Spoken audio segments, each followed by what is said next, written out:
மகிழன் முழக்கம் நேயர்களுக்கு வணக்கம். மகிழன் டுடே நிகழ்ச்சிக்காக உங்களை மீண்டும் சந்திப்பதில் மற்றற்ற மகிழ்ச்சி.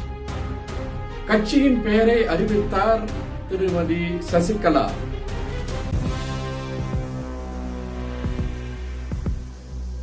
கழுதை தேய்ந்து கட்டெரும்பானதா மதிமுகவின் நிலைமை?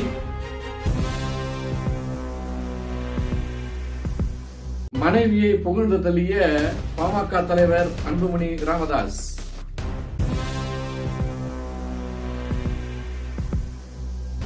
என்ன நடந்தது? வாருங்கள் பேசுவோம்.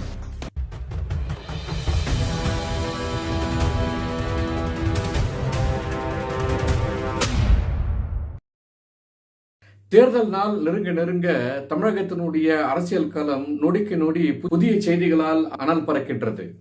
கடந்த பிப்ரவரி 24 தன்னுடைய கட்சிக்கான கொடியை அறிமுகம் செய்த முன்னாள் அதிமுகவினுடைய பிரதிநிதியாக கருதப்பட்ட திருமதி சசிகலா அவர்கள் இன்று தன்னுடைய கட்சியினுடைய பெயரையும் தான் போட்டியிடக்கூடிய கட்சியின் சின்னத்தையும் அறிவித்து தன்னுடைய அரசியல் இருப்பை மீண்டும் நிரூபித்திருக்கிறார். போய் சோட்டம் மீண்டும் தன்னுடைய பரபரப்பை தொட்டிக் கொண்டதா என்பதை இனி வருங்காலங்களில் பார்க்க வேண்டும். அதிமுகவில் இருந்து நீக்கப்பட்டவர்கள் வரிசையில் திருமதி சசிகலா குறிப்பிடத்தக்கவர்.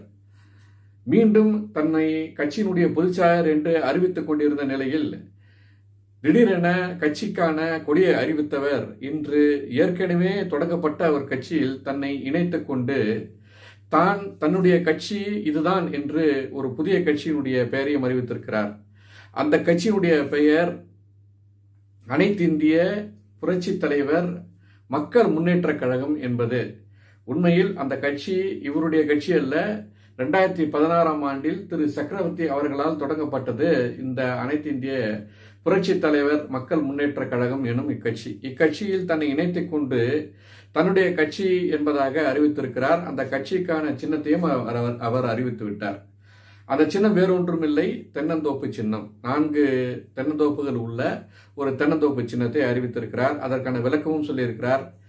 மற்ற தலைவர்கள் எல்லாம் தான் தனியாகவே போட்டியிட விரும்புவதாகவும் வேறு யாரோடும் சேர்ந்து போட்டியிட அவர்கள் விரும்பாததாலும், ஆனால் அதே வேளையில் நான் மற்றவர்களோடு சேர்ந்து ஒரு கூட்டு குடும்பம் போல அவர்களை அரவணைத்து செல்லவே விரும்புகிறேன். அதனுடைய வெளிப்பாடு தான் இந்த தென்னந்தோப்பு சின்னம் என்று அந்த சின்னத்துக்கான விளக்கத்தையும் அவர் தெரிவித்தார்.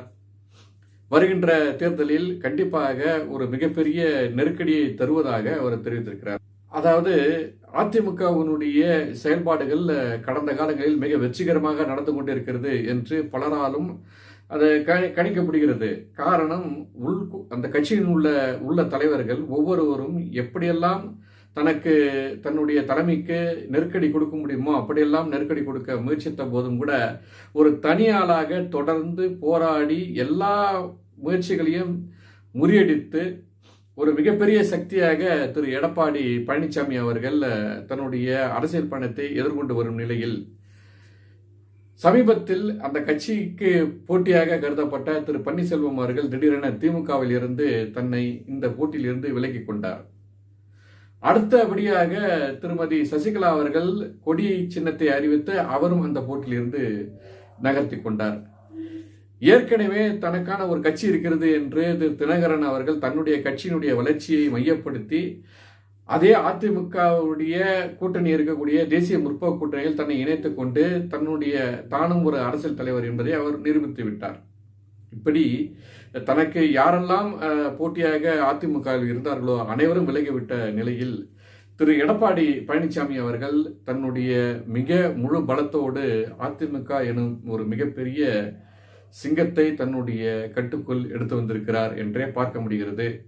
அம்மையார் சசிகலா அவர்கள் தொடர்ந்து அதிமுகவுடைய பொதுச் செயலாளர் என்ற பெயரோடு வலம் வந்த நிலையில் இன்றிலிருந்து அவர் அந்த பொறுப்பிலிருந்து அந்த பொறுப்பிற்கான போட்டியிலிருந்து விலகிவிட்டார் என்பதையே நாம் பார்க்க முடிகிறது.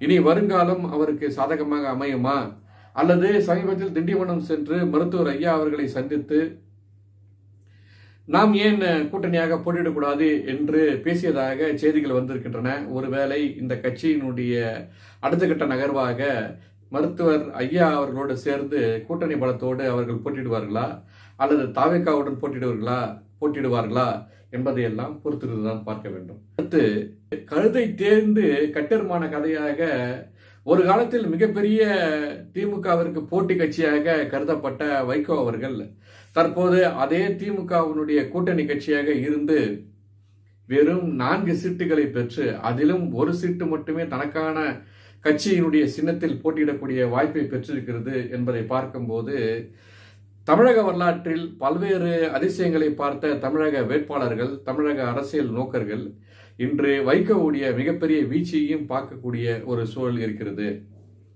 வாரிசு அரசியல் செய்கிறது திமுக என்ற காரணத்தை மையப்படுத்தி அக்கட்சியில் இருந்து வந்து தனி கட்சி தொடங்கி பல்வேறு புரட்சிகளை செய்வதாக காட்டிக்கொண்ட, தொடர்ந்து நடந்தே தமிழகத்தினுடைய மூலை முடுக்கெல்லாம் சென்று வந்த திரு வைகோ அவர்கள் இன்று திமுகவுடைய கூட்டணியில் வெறும் 3 சீட்டுக்கும் 4 சீட்டுக்கும் பேசிக் கொண்டிருப்பதும், கடைசியாக 4 சீட்டுகளை முடிவு செய்து அதில் 3 சீட்டுகள் திமுகவினுடைய சின்னமான உதயசூரியன் சின்னத்தில் நிற்க வைக்கப்பட்டும் ஒரு சீட்டு மட்டுமே தனக்கான சின்னத்தில் நிற்பதற்கான வாய்ப்பையும் பெற்றிருக்கிறார் என்பதை பார்க்கும்போது இது வைகோவுக்கான மிகப்பெரிய தோல்வியாகவே கருதப்படுகிறது.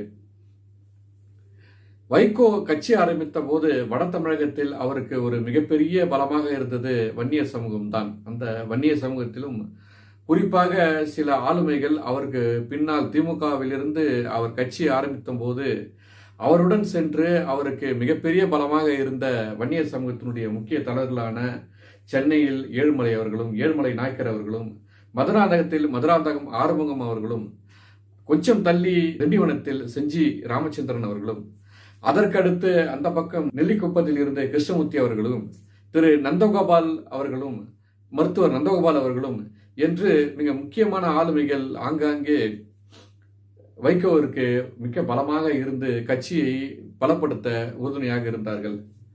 ஆனால் தன்னுடைய ராசியினுடைய விளைவோ என்னவோ வைகோ அவர்கள் அவர்களுக்கான அங்கீகாரத்தை கொடுக்காமலேயே அவர்களுக்கான வாய்ப்பினை முடக்கி போட்டதனுடைய விளைவுதான் இன்று அவரே முடங்கி கிடைக்கக்கூடிய ஒரு சூழ்நிலைக்கு தள்ளப்பட்டிருக்கிறார். ஒருவேளை இந்த தலைவர்கள் எல்லாம் அன்றைய காலகட்டத்தில், அதாவது மதிமுகவிற்கு செல்லாமல் திமுகவிலிருந்து நேராக ஒருவேளை பாமகவிற்கு வந்திருப்பார்களேயானால் இன்றைக்கு ஒரு மிகப்பெரிய எதிர்க்கட்சியாக பாமக வந்திருக்கும் என்பதில் எல்லளவும் சந்தேகமில்லை. ஆனால் இந்த ஆளுமைகள் எல்லாம் அன்றைக்கு மருத்துவர் ஐயாவோடு அவருடைய தலைமையின் கீழ் இயங்கி இருப்பார்களா என்று கேட்டால் கொஞ்சம் சந்தேகம்தான். காரணம், மருத்துவர் ஐயா அரசியல் ஆளுமையாக தன்னை வெளிப்படுத்திக் கொள்வதற்கு முன்பாகவே செஞ்சி ராமச்சந்திரன் போன்றவர்கள் திமுகவினுடைய ஒரு மிகப்பெரிய சக்தியாக விளங்கியிருந்தார்கள் என்பதே உண்மை.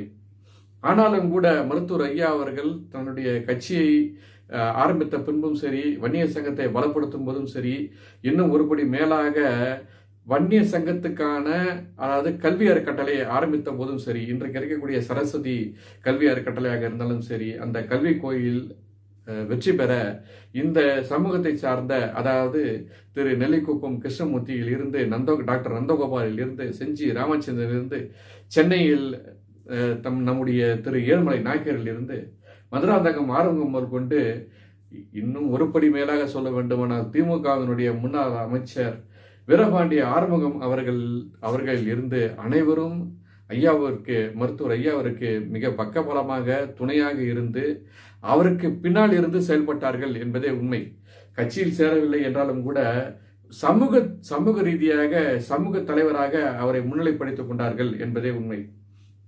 மேலும் ஒரு செய்தி சொல்வார்கள், கலைஞர் வீரபாண்டியாரை கூப்பிட்டு என்னையா ஐயா கூப்பிட்டாருன்னு கூட்டத்துக்கு போன போல் இருக்குன்னு கேட்கும்போது அவர் சொன்னாரு, என் கட்சிக்கு ஒன்னா நீ தலைவராக இருக்கலாம், ஆனா என் சமூகத்தினுடைய தலைவர் மருத்துவர் ஐயா தான் சொல்லிட்டு வீரபாண்டிய ஆறுமுகம் அவர்கள் சொன்னதாக ஒரு மிகப்பெரிய ஒரு வரலாற்று செய்தி இன்றைக்கு கூட வன்னிய பெருமக்களால் மிக பெருமையாக பேசக்கூடிய நிலையில் இருக்கிறது. ஆனால் அவருக்கு பின்பாக வந்த எந்த ஒரு வன்னிய சமூகத்தினுடைய தலைவர்களும், திமுகவில் இருக்கக்கூடிய வன்னிய சமூக தலைவர்கள் யாருமே வீரபாண்டிய ஆறுமுகத்திற்கு ஈடாக இதுவரை பேசியது இல்லை, இனி பேசப்போவதும் இல்லை என்பதுதான் உண்மை. இன்னும் சொல்ல வேண்டுமானால் திரு செஞ்சி ராமச்சந்திரன் அவர்களுக்கு அமைச்சர் பதவிக்காக பேசப்பட்ட போது அவர் வன்னிய சமூகத்தை சேர்ந்தவர் என்ற ஒரே காரணத்திற்காகவே அவருக்கு அமைச்சர் பதவியை கொடுக்காமல் அவருக்கு ஒரு இடியாக கொடுக்க வேண்டும், ஒரு இடி செய்தியாக கொடுக்க வேண்டும் என்ற காரணத்திற்காகவே அன்றைக்கு திரு செஞ்சி ராமச்சந்திரன் அவர்களால் எம்எல்ஏ ஆக்கப்பட்ட பொன்முடிக்கு அமைச்சர் பதவியை கொடுத்து வன்னியர் சமூகத்துக்கே துரோகம் செய்தது திமுக. இப்படி தொடர்ந்து தன்னுடைய வாய்ப்பு கிடைக்கும் போதெல்லாம் திமுக மற்றவர்களுக்கு துரோகம் செய்தே பழக்கப்பட்டது. ஒரு காலத்தில் திமுகவிற்கு தண்ணி காட்டிய வைகோவிற்கு இன்றைக்கு அதை திருப்பி கொடுத்து கொண்டிருக்கிறது என்றுதான் நம்மால் பார்க்க முடிகிறது. அடுத்த செய்தி, மனைவியை புகழ்ந்து தள்ளிய மருத்துவர் அன்புமணி ராமதாஸ். சமீபத்தில் பாமகவுடைய மாநில பொதுக்குழு கூட்டம் சென்னையில் நடைபெற்றது.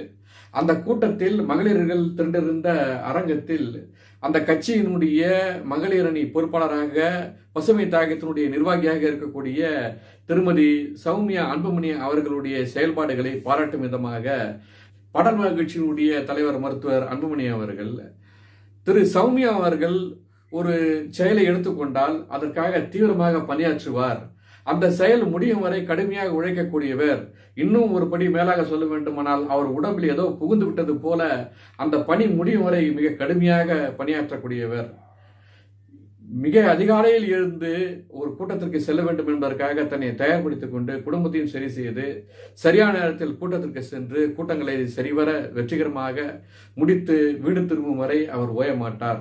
அந்த வகையில் தான் எடுத்துக்கொண்ட பணியை சீரும் சிறப்புமாக செய்வதில் வல்லவராக இருக்கிறார். உண்மையில் உங்களோடு சேர்ந்து நானும் அவரை பாராட்டுகிறேன் என்று 108 நாட்களாக தொடர்ந்து தமிழகத்தினுடைய மூலை முடுக்கெல்லாம் சென்று கட்சியினுடைய செயல்பாடுகளுக்காக மகளிர் அணியை திரட்டி, மகளிருக்காக பெண்ணணி என்ற ஒரு தலைப்பில் மகளிரெல்லாம் திரட்டி இன்றைக்கு இருக்கக்கூடிய திராவிட முன்னேற்ற கழகத்தினுடைய அவலங்களை எடுத்துரைத்து, ஏன் திமுக மீண்டும் ஆட்சிக்கு வரக்கூடாது, ஏன் பாமக மீண்டும் தன்னுடைய அதிகாரத்தை பெற வேண்டும் என்று மகளிருக்கெல்லாம் வகுப்படுத்த பசுமை தாயத்தினுடைய தலைவி திருமதி சௌமியா அன்புமணி அவர்களை திரு அன்புமணி அவர்கள் தன்னுடைய மனதார பாராட்டியது அந்த அரங்கத்திற்கு மேலும் அழகு சேர்த்தது என்றே சொல்ல வேண்டும். அரங்கத்தினுடைய மிகப்பெரிய கரவொலியோடு திரு அன்புமணி அவர்களுடைய வாழ்த்துக்களால் திரு சௌமியா அன்புமணி அவர்களை மிகப்பெரிய மனக்குளிர்ச்சியோடு அந்த அரங்கம் பாராட்டியது. ஒரு மிகப்பெரிய பாராட்டுதல், பெண்களுக்கான நிறைய செய்திகளை சொல்லிக் கொண்டிருந்த திரு அன்புமணி அவர்கள் ஒரு கட்டத்தில் மனமுருகி இந்த பாமகவுடைய இன்றைய நிலைக்கு காரணம் திமுக என்பதை உறுதிப்படுத்தி, அது மட்டுமல்ல, இன்றைக்கு நான் பாராளுமன்ற உறுப்பினராக தேர்ந்தெடுக்கப்பட்டிருந்தாலும் கூட நம்முடைய கட்சி பலமாக இருந்திருக்குமானால் இதே 34 சட்டமன்ற உறுப்பினர்கள் நம்முடைய சொந்த சட்டமன்ற உறுப்பினர்களால் நான் தேர்ந்தெடுக்கப்பட்டிருப்பேனானால் அதுதான் என்னுடைய மிகப்பெரிய மகிழ்ச்சியாக இருந்திருக்கும். அதற்கான வாய்ப்பு நமக்கு இல்லாமல் போனது மிகுந்த வருத்தமே. இனி வருங்காலங்களில் அது செயல்பட வேண்டும், அதற்கான முயற்சிகளை நாம் எடுக்க வேண்டும். வருகின்ற சட்டமன்ற தேர்தல் நமக்கு முக்கியமானது என்று தன்னுடைய கருத்துக்களை சொல்லி, மகளிருக்கான அறிவுரைகளையும் சொல்லி ஒரு மிகப்பெரிய எழுச்சி கூட்டத்தை மிக நேர்த்தியாக நடத்திய மகளிர்களை பாராட்டி மகிழ்ந்தார் டாக்டர் அன்புமணி ராமதாஸ். நண்பர்களே, உங்களுடைய ஆதரவுதான் மகிழ்நன் தொலைக்காட்சிக்கான வெற்றி என்பதை நாம் அறிவோம். மகிழ்நன் தொலைக்காட்சி இனி மகிழ்நன் முழக்கம் என்ற பெயரோடு உங்களுடைய கரங்களில் தவழும் என்ற செய்தியை தெரிவித்து உங்களுடைய ஆதரவை மீண்டும் எதிர்பார்க்கின்றோம். தொடர்ந்து ஆதரவு தாருங்கள், சப்ஸ்கிரைப் செய்யுங்கள், உங்கள் நண்பர்களோடு பகிருங்கள். மீண்டும் அடுத்த காலையில் சந்திப்போம். நன்றியும் வணக்கமும்.